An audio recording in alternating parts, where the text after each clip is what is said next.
आठवा तो गड आला पण सिंह गेला लढाई, आठवा तो पुरंदरचा तह, आठवा ते विशाळगड, आठवा ते रायगड. प्रत्येक एका एका एका एका एका गोष्टीमधून आम्हाला प्रेरणा घेण्यासारखं आहे. काय इतिहास होता शिवाजी महाराजांची. आग्र्यावरून सुटका झाली ना, ती सुटका जर खऱ्या अर्थाने तुम्ही आम्ही वाचली, इतिहासातून जाणून घेतली, तर जीवनामध्ये छत्रपती शिवाजी महाराजांचा इतिहास आम्हाला कधीच अपयश होऊ देणार नाही, जीवनामध्ये कधीच पराभूत होता येणार नाही. तो इतिहास माझ्या राजांनी घडवला आणि तो इतिहास घडला इथल्या मर्द मराठी मावळ्यांच्या त्यागाने, इथल्या तलवारीच्या टापाने आणि इथल्या घोड्यांच्या टापामुळे हा इतिहास घडला. आणि तो इतिहास तुम्हा आम्हाला शिकवते, उठा, जागृत व्हा आणि संघर्ष करा. आताची लढाई हातात तलवार घेऊन घ्यायची नसेल, पण बाबासाहेबांनी सांगितलेल्या पेनाची लढाई आहे. हातात पेन घ्या, शिका, संघटित व्हा, मोठे व्हा आणि शिक्षणाच्या माध्यमातून आता एक एक गडकिल्ले जिंका.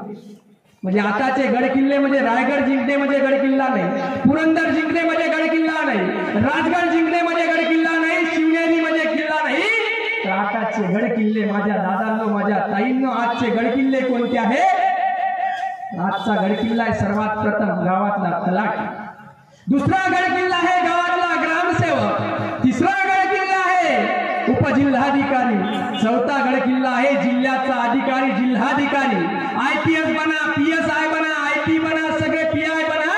या सगळ्या लढाई आता आम्हाला जिंकायच्या आहे, पण ते बगैर शस्त्राच्या लढायच्या आहे. फक्त लढायच्या कोणत्या आहे?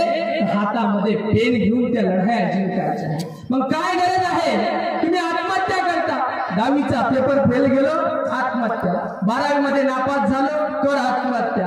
BEd ला नंबर नाही लागला, कर आत्महत्या. एका मार्काने पेपर हुकला, कर आत्महत्या.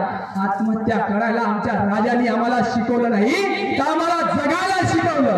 अरे लढणारे आणि लढणारे हे फरक असते.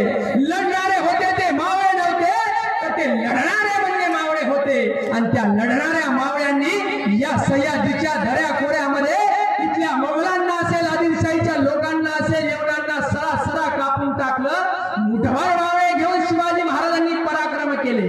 ते पराक्रम कसे केले? आता तर आमच्यामध्ये मोठी अंधश्रद्धा आहे. आमच्या इकडे लावडी नसते का?